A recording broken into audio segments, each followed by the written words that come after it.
Hi, so I'm Stephanie, and this video is going to focus on opening someone to one of our programs in the housing department. So I'm going to use FEST as an example, which is our employment program, but please just know that the process should be very similar no matter which program that you are choosing to enroll your client in, as long as it is one of the ones focused on housing and benefiting people in the community that way. If you are in case management or any other program, there may be other videos that are a better fit for you because we're going to focus on these programs in this particular video. Okay. So the first thing that we want to do is we always want to pull up the chart of the individual we want to enroll. So I'm going to click on the navigator button. And my practice chart I'm going to use for this is called Hermione Granger. She's a Harry Potter character that I really like. And I'm going to click on the search button. And yep, as long as I spelled her name correctly, it should automatically pop up here. If you have the person's chart number, you can also enter that chart number into the client ID slot. Now, just a word of caution. If you're enrolling someone brand new who is not a CSB client yet, okay, and they don't have a chart at all in the system, there's a whole process that we do just to ensure we aren't creating a duplicate chart. I do have another video for that. So if you find yourself in that situation, a path is coming to mind, you know, it may be another program as well that might enroll the clients before they interact with anyone else at the CSB. I can make sure you get that information as well, because we definitely don't want to create duplicate chart numbers. Okay, so that's just my word of caution there. Okay. So, but Hermione's chart is in the system, and I'm going to click on Profile of Client to enroll her. And the tab I'm going to go to is called Plan of Care. Okay, and what we do here is there are so many buttons and boxes, but it's defaulted to exactly what we need. So we're just going to click on this button that says Filter List. Okay. So I can see that I have been playing around with a couple of charts, a couple of programs on Hermione's chart: Road to Home, Eye Care, Intake, Emergency Services. The key here is that you want to make sure that the person does not already have the program that you need to add. So for example, if I'm going to add her into the FEST program, I first need to make sure that FEST is not already in this list, because that would mean she would already be enrolled to FEST, and so this process is obsolete. I do not need to do this process. Okay, but I want to enroll her to FEST, and I see that FEST is not in her list of programs that she's enrolled to. So I'm going to click on the green plus that is right below the filter button we just clicked. And then I am going to go to this top section, and everything is in alphabetical order here. So just kind of be aware that it will always pull CIT first, because that's first alphabetically in the list for the Community Services Board. So I'm going to click the down arrow, and you will want to choose the location of the program that you are in. So FEST is right here. So I'm going to choose FEST. Then where it says Cost Center, I'm going to click that arrow, or the drop down, and I'm going to select FEST as well. If you don't see the cost center that you want, it may be that your location is not correct. So just if you have your location right, then the cost center that goes along with that should be in that menu. You click Filter. And then I'm going to click on the text in this list because it is matching a FEST treatment plan template, which is exactly what I want. So I'm going to click on FEST. And then you see once you click on it, it highlights, and the word FEST comes right here into the treatment plan slot. I'm going to click plan status and make it active. You would always select active in that plan status box. And then the effective date, that is the date that you want to enroll the person. So I'm going to choose today is my date, and I'm going to hit save. Now, just a word of advice on the effective date slot. If you need to backdate that effective date, let's say I needed to admit them for Monday and today is Thursday, I could backdate it to Monday, okay? If it gives you any difficulty with that, please let me know, because I can adjust the dates for you and help you out. It's always the best practice to enroll somebody for the date that you need. However, I totally know that that's always not possible. So if you need any assistance with kind of adjusting dates or making sure that someone's date is correct, please reach out to me and I would be glad to help you. So I can see that this is the exact template for FEST. FEST is specifically designed for employment issues, okay? And so one of the cool things that we have done with FEST is we have defaulted problems, goals, and objectives and interventions into this plan, which means that there's text already here as soon as we open the plan. Okay, we can do this for FEST because we are really focusing on employment, and so we know that everyone who is enrolled to FEST is going to have employment issues, okay? But we still want to personalize this. So I'm going to show you how to do that. So the first thing we do is we go to the problem box and double click on the text. And because I haven't signed off on this text, it's going to let me edit it. So here where it says individual, ideally, I want to put her name in there. How do I spell her name? M-I-O-N-E. Okay. There is a shortcut. You can use your mouse to highlight the person's name. If you right click and then do copy, then you can paste it anywhere else in the plan where you want her name to go. So anywhere you want it personalized. Here you also have unemployed / underemployed, okay? So what you can do is you can personalize this as well. So if she is unemployed and she's not underemployed, so that part wouldn't apply to her, right? Then I can backspace that and put a period there. Okay, so see how just that small edit has personalized this for her. Okay, so you always want to try to personalize this to your individual. And then I'm going to click save. Of course, you could edit that further, but that's just kind of the preliminary edit.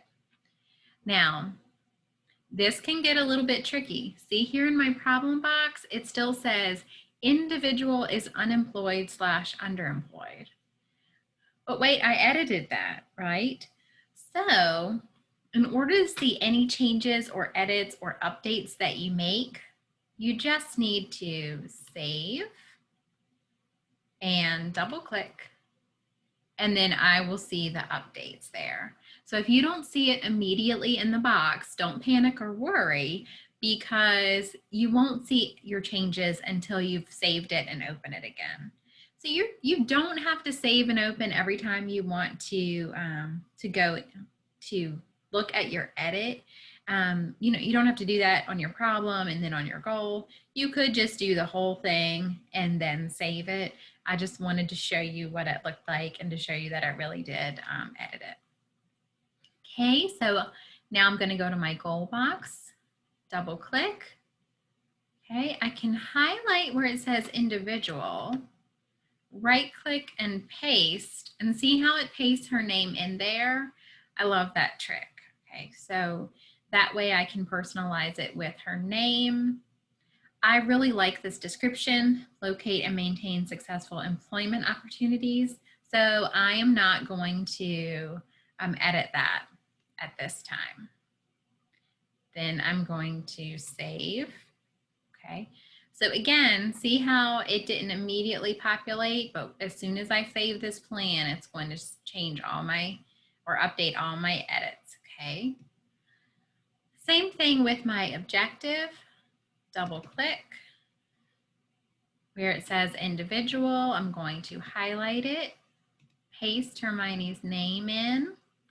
This description says Hermione will make at least one employment contact weekly until employment is obtained. Once employed, individual. Okay, so I can change that to her name, or I can use her pronouns. So I can say she. Okay. Will check in monthly to ensure that employment opportunity is stable and that she is adhering to the company's policy. Again, if that doesn't necessarily fit your person and exactly what you need, you can further edit it because we do want it to be right for the person. Okay, so I'm going to drag my window up a little bit because I don't want my save to hide. So I'm going to save that. And then where it says interventions, I can double click. Oh, here we go again. It says individual. And oh, let me highlight the whole thing, not leave out the I. Right click, paste. Oops, I needed to put a space. The red squiggly line will tell you if you've messed up, just kind of like in a Word document. So I'm going to put a space there. Let's see. Employment specialists will support Hermione with obtaining and maintaining employment by assisting with job placement, contacting employer and employee, assisting with resolving conflicts, and other services as needed. Okay, so we've really designed this to make it fit Fest's needs. Okay, if you are looking at a plan and you need anything like this, so this works really well for Fest, and I designed it kind of with the Fest staff. So if you need something like this for your plan and want something specific, then we can also do that for you as well. So if you like this and you want, you want me to adjust something like this for you, let me know. Okay, so then I'll save it. And just remember, interventions are what we're doing.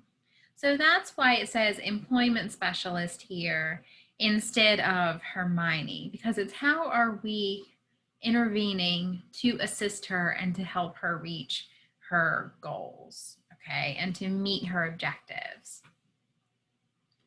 Now what I'm going to do is I'm going to go to this treatment team area and I'm going to double click on the text there.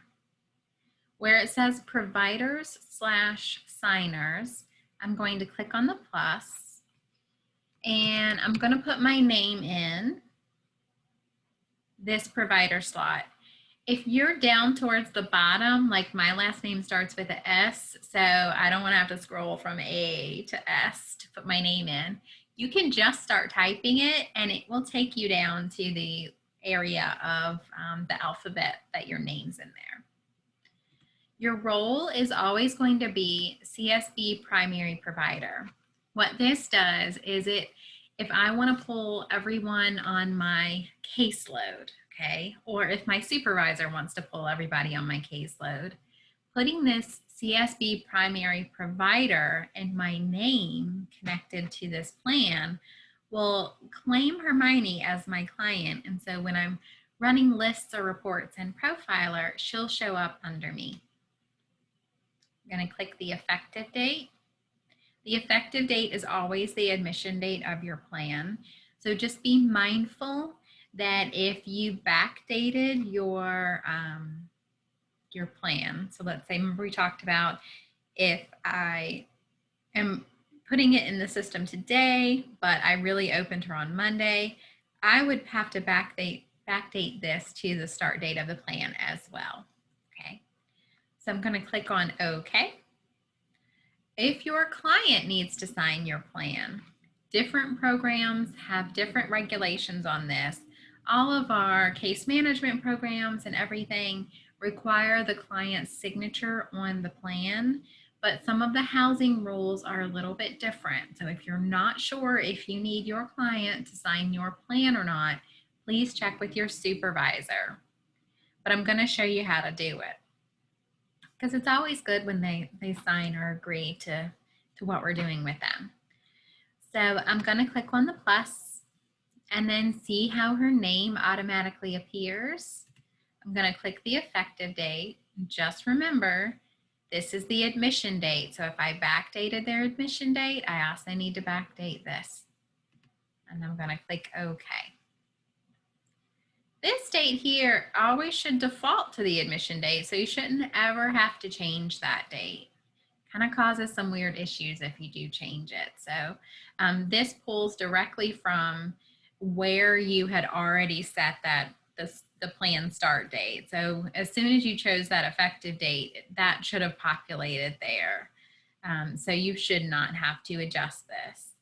Okay, so I'm going to click save. Okay. And then I'm actually going to go ahead and save my plan again and double click, open it back up, just to make sure my problems, goals, objectives, interventions look right to me, okay? Because this is what I am about to sign into action. So see here where it says problems, Hermione is unemployed. If I go all the way to the right, it says signature no. Until I sign it, we can still edit and adjust this. So if Hermione wants me to adjust it further, I still can by double clicking and doing my edits. So any edits need to be made before you click this signature button. So since it looks good, we're going to click signature. We're going to set our next review date as the annual date. And we're going to do this because our plan should be reviewed and updated yearly. But your program isn't required to do quarterlies, so we don't need to set it every 90 days. We can set it every year. Okay. And what I did is I just clicked this date box here and put 2021 because I know I'm going to need to do this a year out. She's going to need a new one. Okay. So you can use the calendar here. You can even put the number of days here. I just changed this to 2021, but it's up to you. There are several ways you can do the date. Then I'm going to click on this little tiny checkbox that says all, and the button next to it, show required desired signers.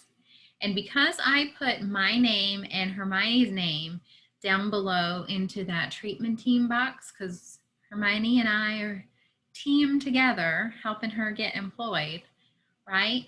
I am going to see my name here, and I'm going to see her name.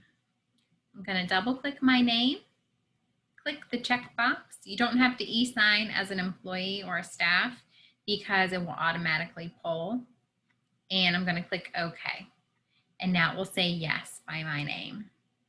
If you also need your client to sign, you double click on your client's name.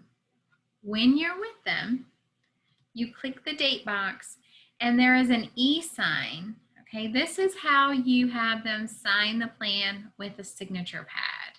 Okay, so if I have a signature pad plugged in, I would have her sign it and then her signature would appear there. Okay, now we are in the middle of a pandemic. That's part of the reason why I'm doing this on video, right? So if needed, okay, I can also put a little note here, verbal consent provided. I would also indicate that in my progress note, okay, because we want to verify that they really did consent and participate in their plan, okay? And then I'm going to click OK. And it will say yes by both of our names. And then I click OK here. Now, I can click the report button, and there are treatment plan reports here. So I can click treatment plan report, run report. It's going to load. This is how I could print out a copy, because right now we do realize that we are not able to get a lot of things signed in person. I know you guys are still kind of going out and providing outreach and doing amazing things. Okay, but if for whatever reason, let's say your client is sick and you need to enroll them, but you can't physically be with them right at that moment, okay, you can click OK here. And I'll wait to load. You know, profiler, my baby can be a little slow. I've got my problem, goal, objective, and intervention here. I could print this out. See this little print icon here? I know it's kind of small. I could print it, and then I could mail it to them or have them sign it by hand. That's really useful if you do need someone to sign something where you don't have a signature pad or a laptop, or they're not physically with you. I could give this to them. And it's just that little print icon there. And then you can just click on the X and you'll be done. See how this says signature complete? I'm gonna save my plan. They're enrolled, we've signed their plan. I can now chart on them. I can do notes however I need to. So now if I need to go right into doing a note, I could click where it says plan services, and my treatment plan would be FEST. So I can do my notes right from the screen right after I've enrolled them. And I know to do planned services because whenever I am planning to do a note, I can click on where it says planned. That's kind of corny. That's how I remember it. I put FEST here in my treatment plan because that tells me which area I want to, or which folder of her chart I want to put this note in. And then I click filter. And now instead of looking at treatment plans that she's enrolled to, I'm just looking at services for FEST. So if I did, let's say, one of the things that I said I was going to do is employer outreach. So if I could click employer outreach, one click, that's a trick to that, one click. And then add recorded services, which is that button. Now I can do my progress note and say that I contacted her employer today, or whatever it was. Okay, that's how you would get to the progress note. Okay. I just wanted to show you how to get there from that screen. I can do a separate video on charting, but I wanted you to be able to see kind of how you could get to their treatment plan and then plan services directly from there. Okay, so I'm going to go ahead and save this. Charting would be a whole separate video. I hope this was helpful for you. That would cover the whole enrolling Hermione into a treatment plan. Now, of course, if you needed her to sign releases or anything else, you could still do that at this time, but that's your admission. If you have any questions, please feel free to reach out to me, and I really hope that you are having a fantastic day. Thank you so much, and I'll talk to you soon. Bye.